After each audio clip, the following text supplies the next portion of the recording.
Okay, well, good everyone, and welcome. 2 hours after this year's Pulitzer Prize were announced, my phone started buzzing with messages from friends, historians of Russia, the Soviet Union, and Eastern Europe.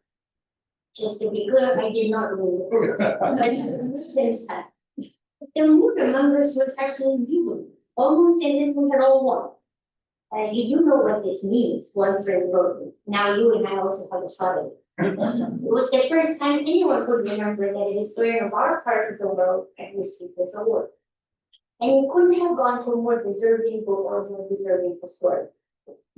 Ben Nathan's is the Alan Charles Course Endowed Term Professor of History at the University of Pennsylvania, where he teaches and writes about Imperial Russia and the Soviet Union, modern Jewish history, and the history of human rights.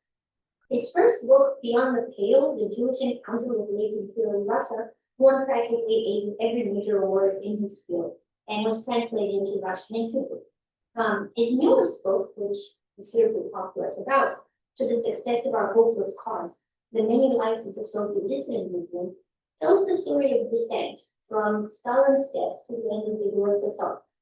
The book insists on something both subtle and profound, that Soviet dissidents were not simply Western liberals behind the Iron Curtain. They were children of the Soviet system, reworking its own legal and moral vocabularies into a ground of defiance. It's a book that I think resonates deeply now, as we continue to wrestle with the question of how ordinary people resist, endure, or accommodate authoritarianism in different corners of the world. For this achievement, Ben Nathan's was awarded both the Pulitzer Prize for General Nonfiction, the Pushkin House Prize, and more recently also the Wayne Kucinich Book Prize for the most important contribution to Russian Eurasian history and studies, as well as the Reginald Zelnick Book Prize in History. This talk today is sponsored by the Institute for European Studies and co-sponsored by the Society for Humanities and History Department at Kremlin. So please join me in welcoming Professor Universe.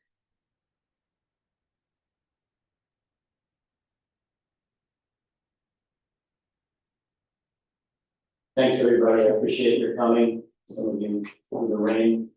It's great to be here. Christina, thank you for the kind invitation and for making this event possible. My plan is to spend about 45 minutes talking with you about the subject of the Soviet Dissident Movement, and then we'll open things up to Q&A from the audience, and I'll welcome your questions and comments. I'm going to begin with the assumption that people in the audience here share the common view that when the Soviet Union collapsed very suddenly, without anybody really having been able to predict it, in December of 1991, that it marked the end of what was then the longest reigning totalitarian system in world history.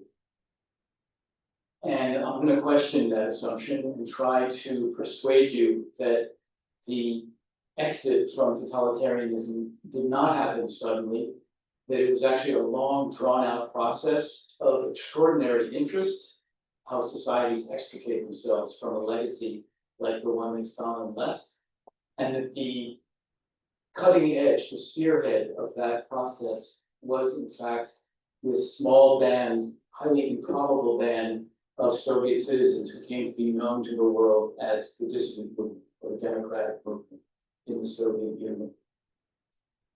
The story is of particular interest because, as many of you probably know, the Soviet Union was part of a trilogy of countries that formed the model of what totalitarian regimes were supposed to look like.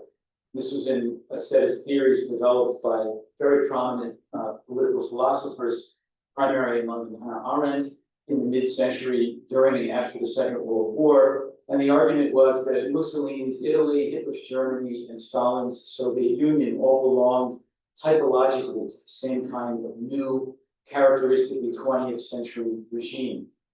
Most of the attention of that literature, whether it was by Arendt herself or by Karl J. Friedrich or Zbigniew Brzezinski, was about the genesis of such regimes, how they were able to emerge from the chaos and the social dislocation that the First World War produced in so many of the participating countries. Very little attention was paid to the end of such regimes. This is a weakness, I think, in the history field generally. We're much more interested in origins than in endings. And in the case of the two dominant examples, the fascist examples of this trinity of totalitarianism, Italy and Germany, the end, of course, came through exogenous forces. It came in the form of a massive military defeat, the crushing of these regimes by foreign armies in 1945. And the Soviet Union was the only one of these three that emerged from the World War intact and went on to have a whole second half of its history in the late Stalin years, but for many decades after Stalin. So the question of how the Soviet Union among these three managed to extricate itself from that legacy, I think is of no minor interest. And what I want to do is try to describe to you the role that this relatively small cohort of dissidents played in that process to assess their methods, to assess their strategies, their successes and their failures, and then to say something at the end about where they belong in the larger arc of not only Soviet history, but the history of the second half of the 20th century. Anybody hear me in the back, by the way? Good. Yeah, okay, good. I have a tendency to wander, so if I get off mic, just raise your hand or something to let me know. The story begins with an eccentric mathematician in Moscow named Alexander Volpin. Or his full name was Alexander Sergeyevich Yesenin Volpin, the hyphenated last name, and his father was, at the time, an extraordinarily famous Soviet poet, Sergei Yesenin, who committed suicide in Leningrad when his son was less than 1 year old. So Volpin grew up in the world of the Soviet intelligentsia. He was something of a math prodigy. And like many people of his generation, he was born in 1924, when he came of age, both personally and professionally, he was swept into what at the time was a global intellectual movement whose nodal points were the MIT professor Norbert Wiener, the creator of the field of cybernetics, and the Oxford philosopher Ludwig Wittgenstein. And what Volpin and others took from these two was a kind of modernist holy grail in pursuit of what Wittgenstein called an ideal language, a language that would be completely liberated from the ambiguities of human languages, whether English or Russian or French or Swahili or Chinese or what have you. If you think about it, even casually, human languages are full of ambiguity and lack of clarity. I could give you an example that happened to me yesterday when I was speaking at Colgate and I met with an old friend. And I think what she said was, if I remember correctly, you look better than you did in college. To which I immediately responded, that's impossible. And I started thinking about that exchange. And I realized that my response could either mean I was so utterly great looking in college that I couldn't possibly top that, or it could mean there's just no way anybody looks better, 40 years after they graduated from college than they did while they were in college. And my response left it completely unclear which one I meant. And that is very characteristic of the way language works. It's a goldmine for poets because the multivalent semantic meaning of words is what gives them their power in much of poetry. But if you're a mathematician who is striving to produce a language of perfect clarity and precision, this quality of ambiguity is a nightmare. So, inspired by the cybernetics movement, which is all about translating any number of phenomena into the language of algorithms. And when I say any manner of phenomena, I mean the biological growth of an organism, the evolution of human society, the way a given economy functions or a legal system functions. The dream of cybernetics, which is the parent of computer science, is to translate all these phenomena into the language of algorithms. So Volpa's goal was to create a perfect language, which could articulate with maximum clarity all of the important moral categories, what you are permitted to do, what you are forbidden to do, what is demanded that you do. He worked on this for years. His specialty within the field of mathematics was mathematical logic, so the nature of truth statements and the nature of proofs in mathematics. His mathematical work is so abstruse that I gave up early on trying to understand it, and I was slightly comforted when I approached colleagues of mine in the math department and who also couldn't understand what he was doing. That convinced me to give up then and there.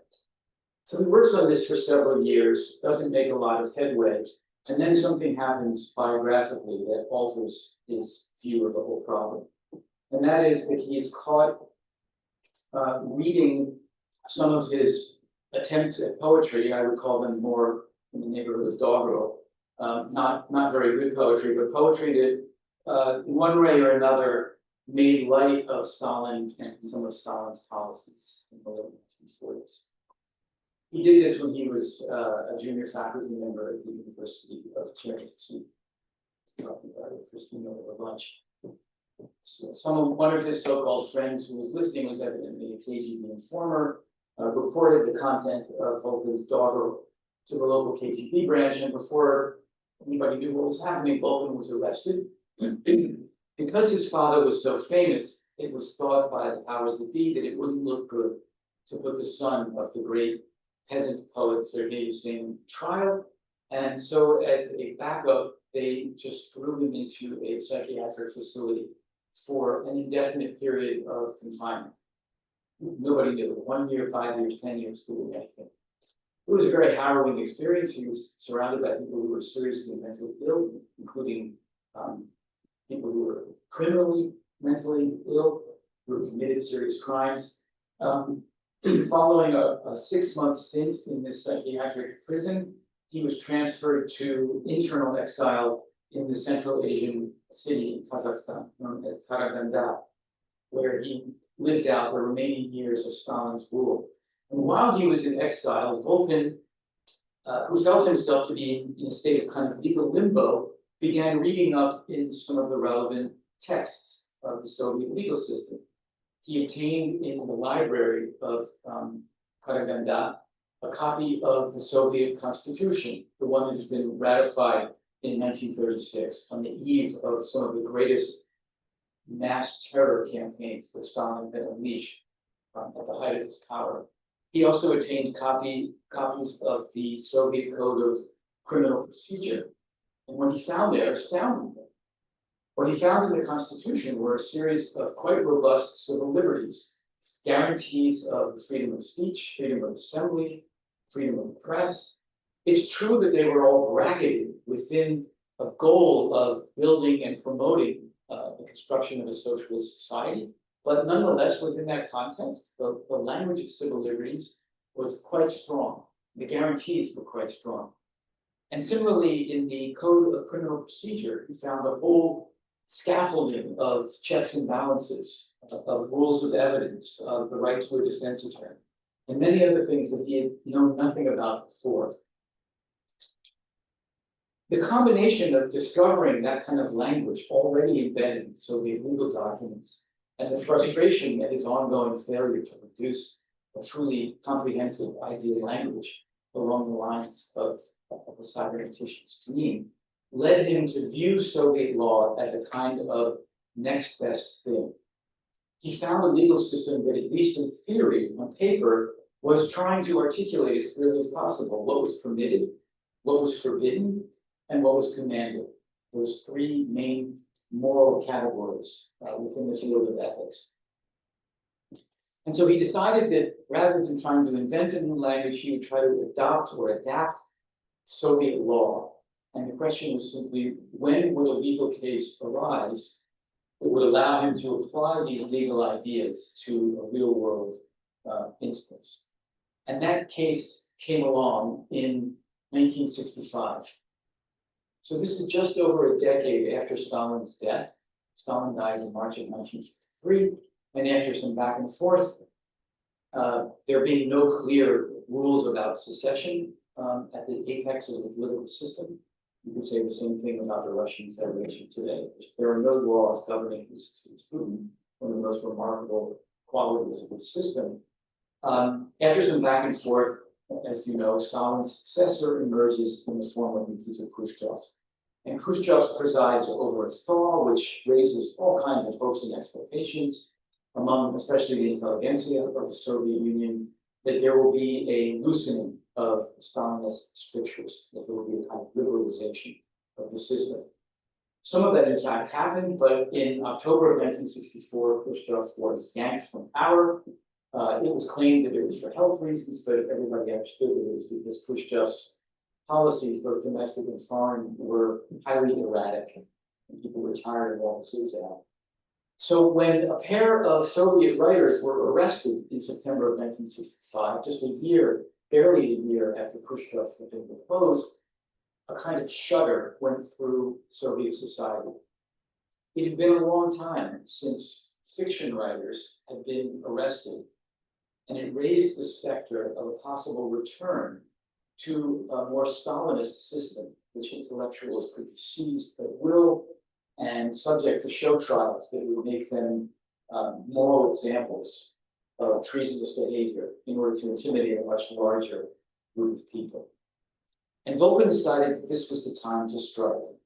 So he decided in the fall of 1965, knowing almost nothing about the content of what Sinyavsky and Daniel had produced. Those were the two writers, and their works had been published abroad, so it wasn't very easy to get copies inside the Soviet Union. Volpin decided it didn't matter, and that he would organize a demonstration that had a very simple and minimalist agenda, and that was not to demand the release of the writers, not to insist that the glorious tradition of Russian writers be honored by whoever Khrushchev's successor was going to be, but simply that the trial of the two should be open to the public and therefore open to scrutiny, so that everybody could see whether all of that wonderful language in the Code of Criminal Procedure, not to mention the Constitution, was actually being honored in practice.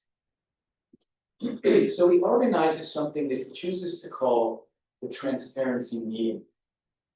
And the name in Russian was as strange as it sounds in English. The term in Russian is meeting glasnosti, the meaning of transparency. Glasnost can also be rendered as openness or publicity, but I like transparency better as a translation. And he deliberately used the English word meeting because he didn't want it to be seen as a demonstration or a strike or anything that had any militant overtones. Most of Volpin's friends and colleagues thought he was crazy, that it was extremely dangerous to organize something like this, especially given the uncertainty about which direction the new political winds were going to blow. But he insisted that not only was this a good idea, but that it was strictly legal according to the Soviet Constitution itself, which guaranteed freedom of assembly. So he decides to hold the demonstration on December 5th, 1965. That happens to be Constitution Day. It's the anniversary of the day in 1936 when the so-called Stalin Constitution was ratified. We don't know how many people showed up at the monument to the poet Alexander Pushkin in downtown Moscow, one of the most famous squares in that city. The estimates by those who were there range from anything from in the dozens to 300 or 400. And one of the reasons for the lack of clarity is that while there were many, many people in the square, it was not easy to tell why many of them were there. We know that there were several dozen protesters, people who came and held homemade banners with slogans like honor the Soviet Constitution, or respect the Soviet Constitution, or we demand an open trial for Sinyavsky and Daniel. But there were also many people who were sort of around that group, and among them were plainclothes KGB officers, representatives of citizens' brigades whose job it was to uphold public order, as well as many friends of the demonstrators who were too frightened to participate in the demonstration actively, but whose bonds of friendship were so powerful that they couldn't live with the idea of not at least bearing witness to what their friends were doing in the square that day. So they came there to watch and be bystanders at least, not to just stay home in the safety of their apartments. And when you add to that the fact that the Pushkin Monument is in the middle of kind of a pedestrian zone between three of the most heavily used metro stations in Moscow, there is genuine uncertainty about how many people were traveling. In a way, it doesn't really matter that much for several reasons. One is the fact of the demonstration itself, the strangeness of its name, and the strangeness of its demands, the counterintuitive nature of its demands from many people, guaranteed that it made shockwaves, produced shockwaves in much of the Moscow population. The fact that shortwave radio stations in the West got wind of what had happened, and within days, the BBC was broadcasting news of the demonstration, not just for people in Moscow, but all over the Soviet Union, meant that it resonated in a way far out of proportion, both with the number of participants, doesn't matter whether it was 25 or 300, and also with the duration of this meeting, which was about 15 minutes. Because the KGB knew in advance that the whole thing was being planned, and they were able to grab all of the placards, save some of them, destroy others, arrest about a dozen participants, including Volgin, haul them down to the local station, interrogate them, and then surprisingly let them go. But the news that there had been a demonstration in the heart of Moscow in the name of the Soviet Constitution struck people as both noteworthy and bizarre. The KGB didn't really know how to react to these people. It was very accustomed to dealing with monarchists, fascists, and militant neo-Leninists who thought the Communist Party had lost its way, nationalists, religious believers. It had a whole menu of discontent groups that it was accustomed to dealing with and repressing, but not people who were demonstrating in the name of the Soviet Constitution. And this confusion is demonstrated in the transcript of the interrogation that was held with Alexander Volgin that same evening. People demanded to know of Volgin, why were you carrying a sign that said, respects the Soviet Constitution? To which he, as a trained logician, gave the completely true but utterly meaningless response of, because I wanted people to respect the Soviet Constitution. And when they asked, why did you organize a demonstration today? He said, today is Constitution Day. And if I were organizing a demonstration on behalf of the workers, I would have held it on Labor Day, on May 1st, which is when the Soviet celebrates Labor Day. So he gave perfectly correct non-answers to their questions, and they let it go simply out of frustration. And maybe out of a failure to appreciate how potent that strategy would eventually become. That strategy, which can be summarized as insisting on the government obeying its own laws, or what I like to call radical civil obedience, in contrast to the civil disobedience that was the core strategy of the American civil rights movement, that strategy became the way of operating for the entire dissident movement over its roughly 20 years history. So Volgin, I think, really does deserve to be known as the intellectual godfather of this movement. It was a deceptively simple strategy. It emphasized legality from start to finish, and it reflected in an oblique way that you might not know if you didn't know the background story about Volgin. It reflected this original quest for a perfect language, a language free of ambiguity. That's what Volgin wanted Soviet law to become.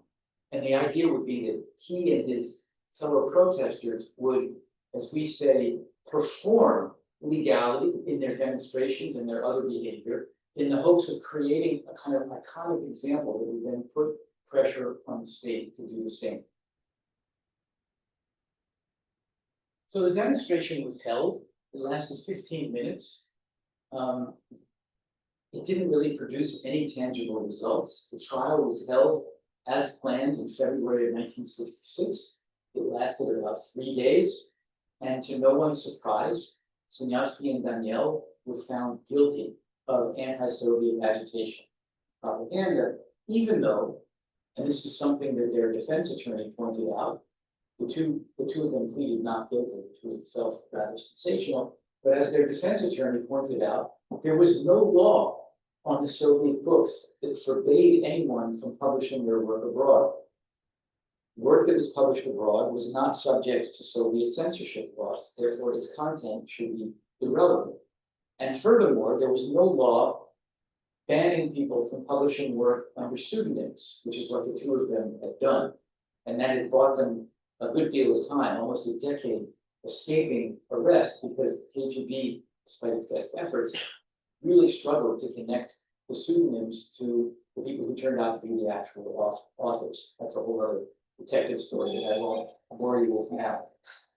So, results of the trial were utterly predictable. In fact, we know from an abundance of historical evidence that in this, as in most other political trials, the sentences were actually determined before the trial began. The Russians have a wonderful expression, telephony zakon, which means telephone law or telephone justice, and that refers to a practice whereby KGB calls the judge in the trial before it begins. You're going to give so-and-so 5 years and so-and-so 7 years. Very good. Everything's arranged. Nonetheless, the trial produced a kind of sensation in and of itself because the defendants pleaded not guilty, and they and their attorneys made the case that they had broken no Soviet law, and therefore there was no crime to be prosecuted, but even more because of what happened in the immediate aftermath of the trial. The trial was not truly open. That is, the audience, like the one sitting here today, was almost entirely handpicked by the secret police to be on the side of the prosecution. But two of the people who had the legal right to be in the courtroom were the wives of the defendants, Larisa Bogoraz, the wife of Yulia Daniel, and Maria Razanova, the wife of Andrei Sinyavsky. Bogoraz had a PhD in linguistics and had an uncanny ability to take shorthand notes. And between the two of them, they produced a verbatim transcript of the trial, which during the night, when the trial was not being held, was typed up by their friends and eventually entered the bloodstream of what was then known as samizdat. Some of you know what samizdat is. It's a neologism. It's a word that was invented in Russian to describe a system of distributing and multiplying texts outside the state-controlled system of publication and censorship. It's just an abbreviation, a joke really, that means I published it myself. Samizdat. Samizdat existed before the dissident movement came into being, but it was mostly very small circles of people exchanging literary works, including poetry. And the person who invented the word samizdat was a poet. So the trial transcript entered this network of exchange known as samizdat, and this involved people getting a copy of the text, and then in return for the favor of having that copy for, say, 24 hours, which produced a lot of binge reading, they themselves would have to create multiple copies of it. And they did this by layering onion skin paper, carbon paper, onion skin paper, carbon paper. Some people claimed they could have 16 layers in one raft and wind it around the flathead of a typewriter and pound hard enough to create 16 new copies of what had been originally one text. One of the veteran typists of dissident texts once said that by the end of the process, she had shoulders like a lumberjack, because how hard you had to type to make that work. So the text of the transcript is multiplying like crazy, first in Moscow, then in other Soviet cities, and then it makes its way abroad. People realize very quickly what a sensational document it is. Before you know it, it's translated into all the major European languages, English, French, Dutch, Italian, German, you name it. And the trial becomes a global sensation. So what does this teach the KGB? It teaches the KGB that this tiny band of people who would eventually be known as dissidents had been able to enforce their request of an open trial in a way that no one had predicted. The trial itself, the physical courtroom, was not really open. But by using the technique of samizdat, the dissidents created what was in fact an open courtroom. And to make things even juicier, when the trial transcript started achieving mass circulation, some of its, I'll call them curators, they didn't actually write anything. They certainly didn't edit the document, but they curated the ensemble of texts that made the rounds. They would insert between the different days of the trial the Soviet press coverage, so that you could read what the Soviet press said about the trial, and then you could read what actually happened in the trial, which completely discredited the official media coverage and only intensified people's skepticism about their own system.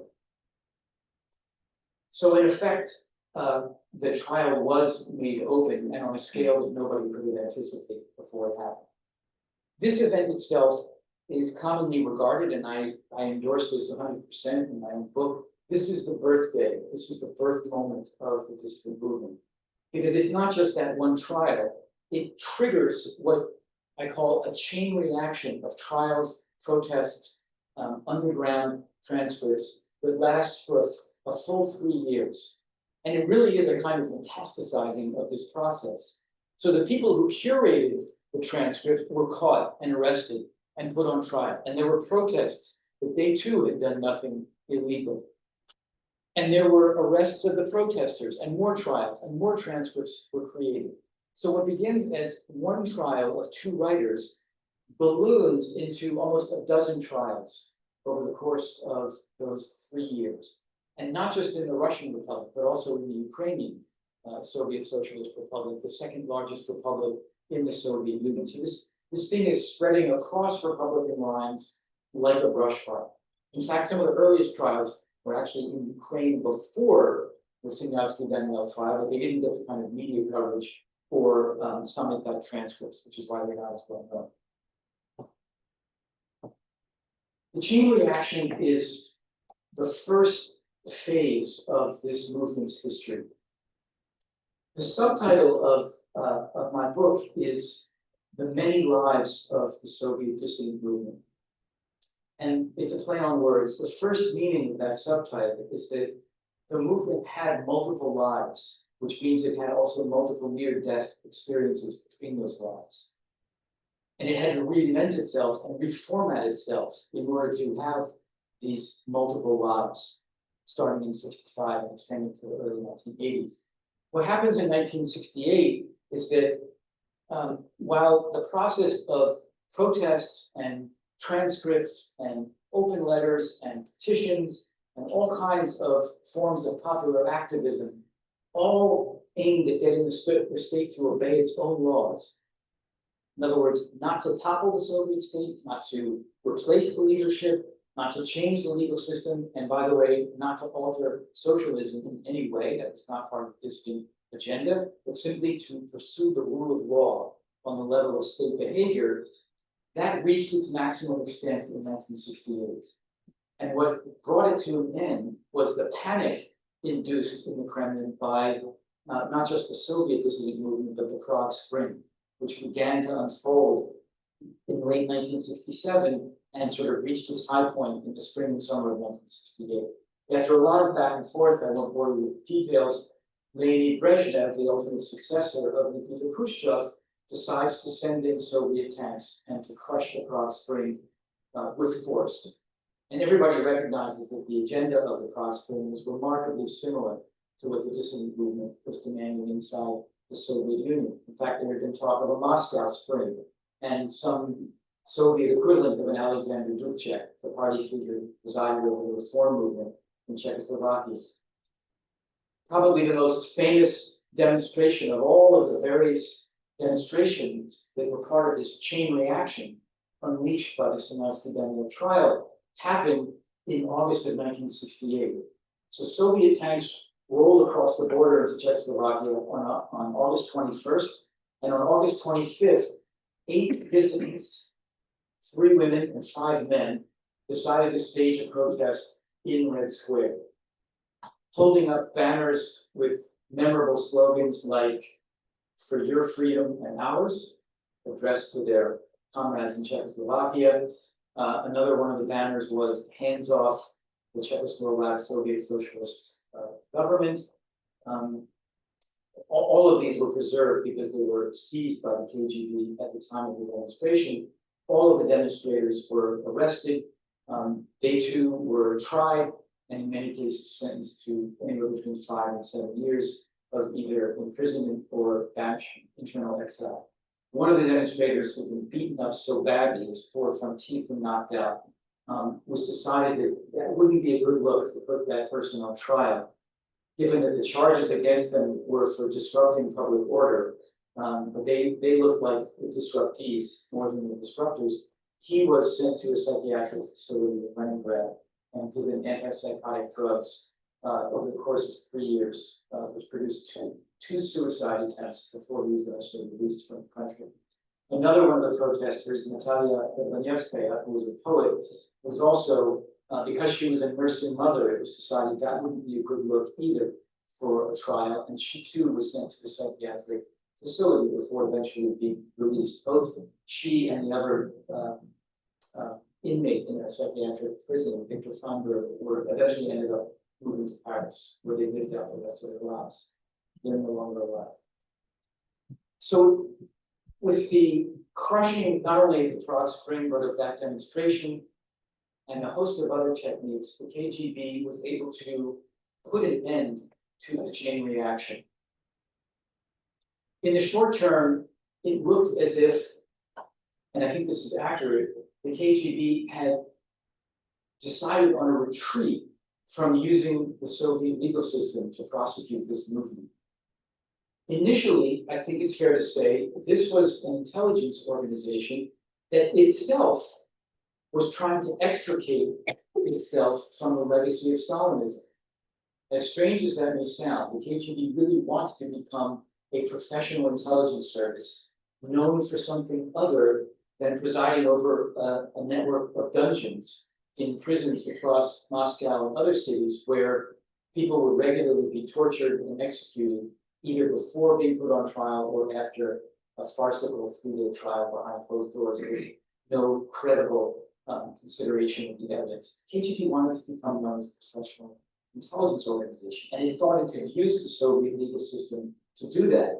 But what it found over and over again, not just in the Sinyatsky-Daniel trial, but in virtually every one of the trials that followed, was that, yes, they always got the guilty verdicts that they wanted because they dictated them to the judges, but the political fallout, or to put it differently, the political dividends from these trials were always on the side of the dissident movement.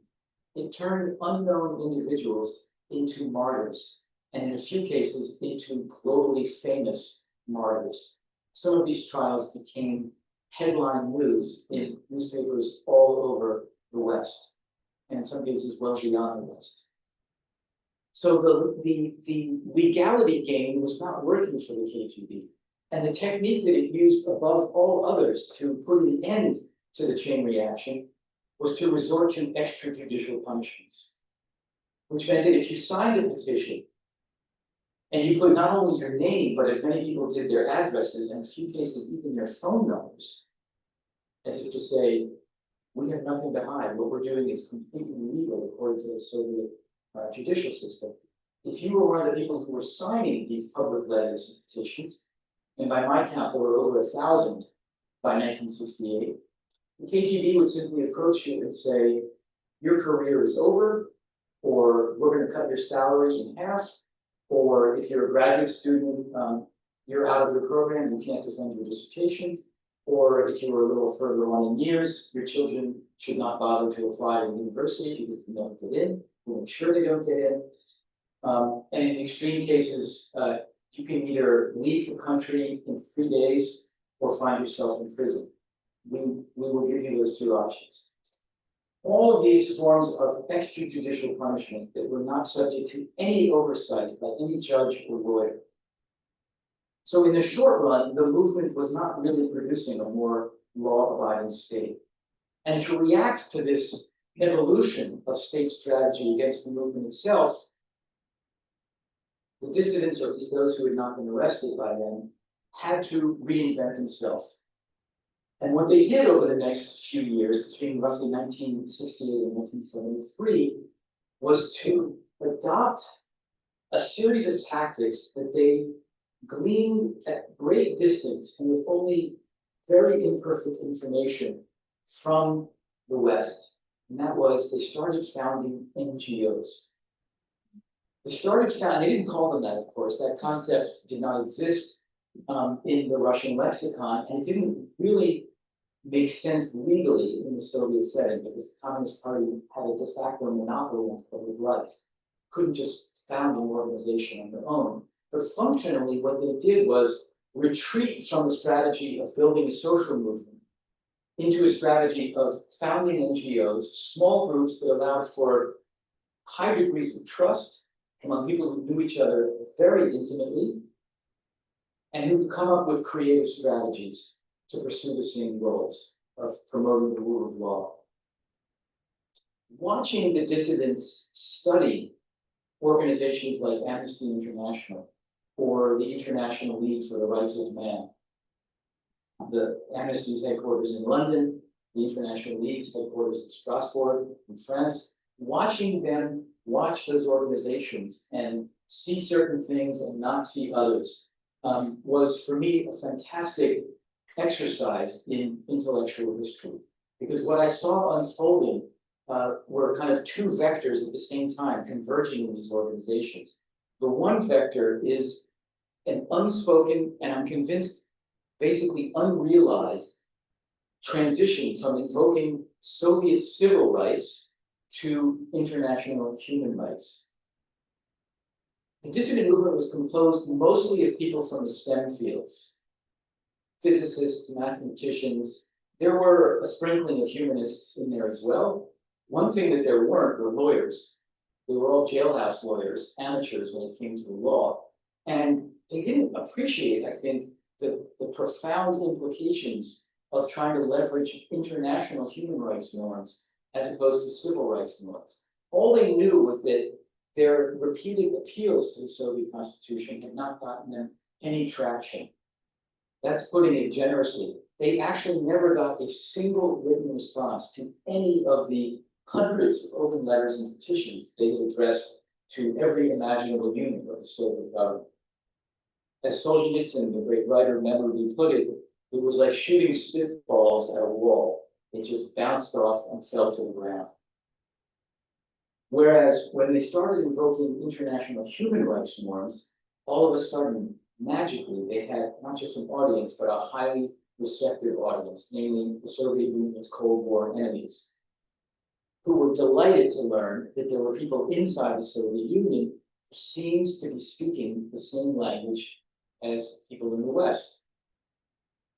If we want to locate the dissident movement in a larger transnational setting, I would take my lead here from historians who have claimed that they belong to the phenomenon known as 1968, that they belong conceptually in the same basket, say, as the free speech movement in Berkeley, or the 68ers of France, or the various student groups in Frankfurt, Torino, and other European cities, all of whom shared this remarkable vision of not just dismantling capitalism, but of inventing new ways of being, inspired by sort of Marxist leftist tradition, but with a very sort of characteristically 60s version of a utopian society.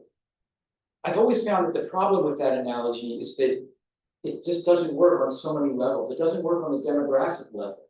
Soviet dissidents were a full 10 or 20 years older than the activists of those Western movements. The dissidents, in many cases, were quite well established in their careers. And in a handful of cases, they were extraordinarily accomplished in those careers. I'm thinking of the people who eventually became household names, the Nobel laureates like Andrei Sakharov and Alexander Solzhenitsyn. But more importantly, the language of dissent in the Soviet Union was utterly allergic to any version of revolution. They were not looking to topple the state. They were not looking to overthrow the powers that be. They were a very strictly law-abiding group of people who spoke the language of the rule of law and of human rights. That's not the language of the 68 movements in the West. So that's where I part ways with colleagues like Jeremy Suri and H. Stuart Hughes, who desperately wanted to find what they call an international lingua franca of protest. Sometimes national trajectories really are distinct and should be treated as such. So the dissidents reinvent themselves as a series of NGOs. They opened the first branch of Amnesty International on the other side of the Iron Curtain, Moscow, in 1973. That's sort of the high point, but that's only one of several organizations that they have found. In the interest of time, I won't go into too much depth about that particular chapter, except to say that once this almost unnoticed shift from civil rights to human rights occurs, again, without really having anticipated this, the dissidents find themselves caught up in the force field of the Cold War.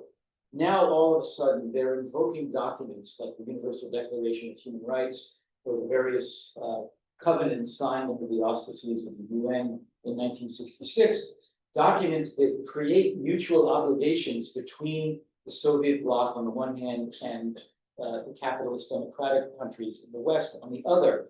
And when the dissidents start delivering information about violations of those norms inside the Soviet Union, the message to the West is, if you don't do anything about this, you're being had, you're being made asses of. You're allowing Soviets to neglect their obligations under these treaties with impunity. And so they enter the bloodstream of Soviet international relations. That is both an extremely powerful thing to do. It multiplies their leverage by several factors. They become globally famous, relevant in ways that they could only have dreamed of. But it's also an extremely dangerous thing to do for all of the same reasons, because it violates the unspoken monopoly that the Kremlin wants to exercise over foreign policy. And indeed, the implication of the dissidents in the Cold War relationship spells the beginning of the end for the movement. It's only a matter of time before the information about violations of human rights norms that they start delivering to the West, having given up on their own government, becomes intolerable for the Kremlin. And by the early 1980s, the KGB has made a decision to crush the movement once and for all, after several lives and rebirths. And it does this by massive arrests, massive campaigns of intimidation that form roughly half of those 1,000 signatories at the height of the chain reaction. It forces, excuse me, roughly half of them to leave the country. And once they leave, they essentially lose all ability to influence the movement. Let me just close by wrapping up with a few observations about the extent of the movement and its ultimate significance. So I've mentioned that the high point demographically comes in the spring of 1968, and by my tally, there were about 1,000 individuals who were willing to take the risk of putting their names to these petitions and open letters. In a society still steeped in fear as part of the afterlife of Stalinism, to get 1,000 people to do what they did was extraordinary. And it almost goes without saying, although I should say it anyway, that these were really remarkably brave people who undertook these protests.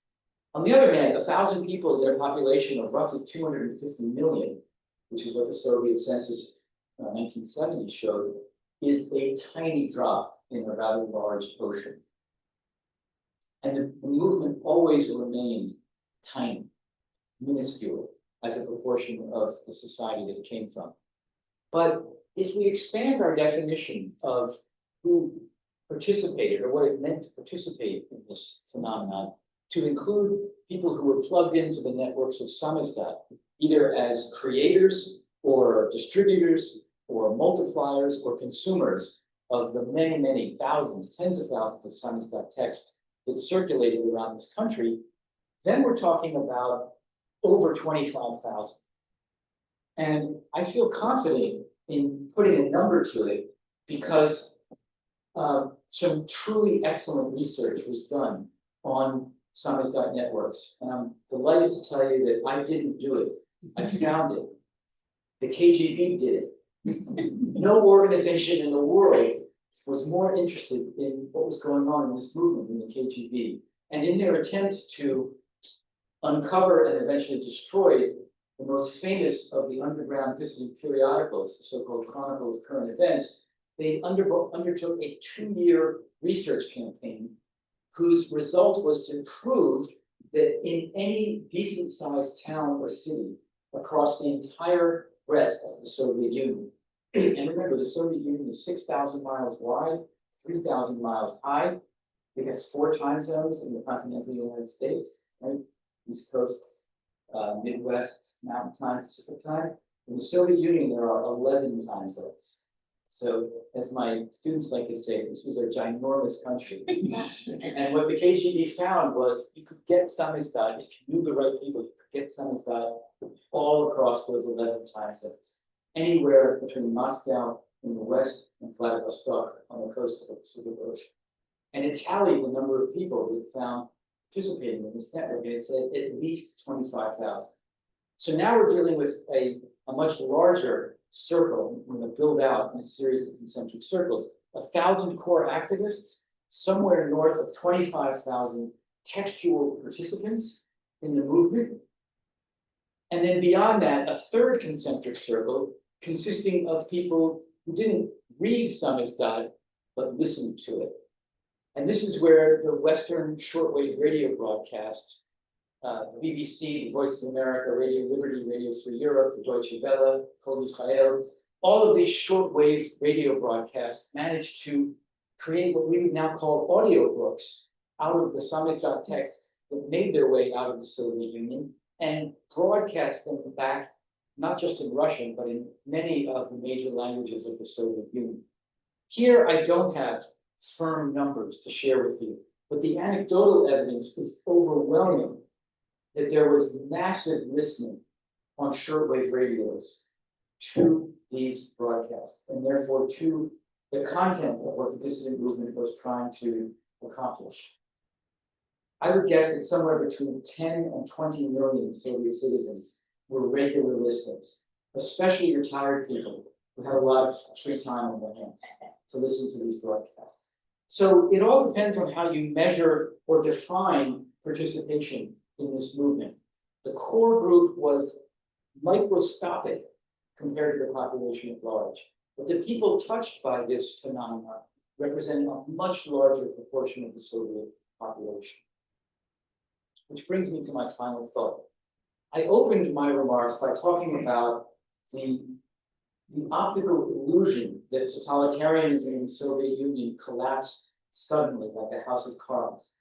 It's true that the system, the governing mechanism, did collapse with astonishing speed, and especially astonishing when you remember that it was during peacetime, and that there were only very low levels of violence when the Soviet Union collapsed. Now, of course, there are much higher levels of violence, as if the bill is finally coming due. But at the time, in 1991 and the years immediately thereafter, it was an astonishing, peaceful collapse of an empire armed to the teeth with nuclear, biological, and chemical weapons. So my claim is that you can only really understand the suddenness of the collapse if you grasp that the system had been slowly hollowed out over years and decades. It's only a hollow and very brittle system that collapses the way the Soviet Union did, with that kind of speed and with hardly anybody having been able to facilitate it. And it's that hollowing out process where I think the dissidents played a key role. I'll say it right up front. The movement failed to achieve its primary objectives. The Soviet Union did not become more law-abiding under Brezhnev, or at any time really during the final 30 years of its existence. There's very little evidence to show that the dissidents successfully spread legal consciousness among their fellow citizens. I'm not exactly sure how you would measure that, but the relatively low level of support for the movement in the Soviet population as a whole suggests that there was not a great transfer of how to understand the law and put it to use. But as happens so often in history, it's the unintended consequences of this movement that were the most powerful and the most lasting. And my argument is that by repeatedly showing and I do mean repeatedly, over and over and over again, that the Soviet state either was unwilling or unable to operate according to its own legal system. They drained legitimacy from that state. This, after all, was a state and a government that never stopped advertising itself, both to its own population and to the world, as nothing less than the avant-garde of human history. This was the most advanced, modern, future-oriented regime on planet Earth. Soviet leaders could not shut up about how they provided the model for the rest of humanity to follow, and that sooner or later, all of the capitalist countries would proceed along the lines of their own transition towards a socialist order. And for that kind of government to be exposed as incapable or unwilling of operating according to its own laws was a very bad mix. It was a very bad message. The optics were not good. The claims to hypermodernity, along with the very archaic spectacle of an improvised set of court rulings, of a series of decisions about dissident trials that flew in the face of the evidence and of the rights that were guaranteed by the system. So obviously many other factors are involved in that hollowing out process. You would have to mention the decreasing performance of the Soviet economy over time. But there was no crisis. The system did not have to collapse, certainly not when it did. It was the hollowing out process over time, the delegitimizing of the order itself, that I think was ultimately the most important outcome of the dissident movement. Unintended as it was, they foresaw a very different effect, but they failed to achieve their own goals, and they achieved different goals that history made for them instead. And with that, I will close. Thank you for your attention, and I'm happy to take questions and comments.